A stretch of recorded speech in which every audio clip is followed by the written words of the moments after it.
It's supposed to be a blizzard tonight.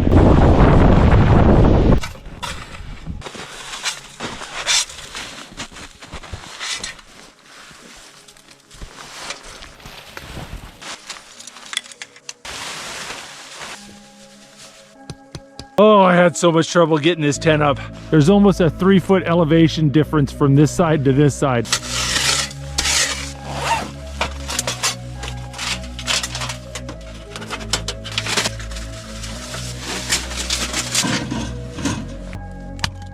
Just gotta be real careful not drop it in the snow.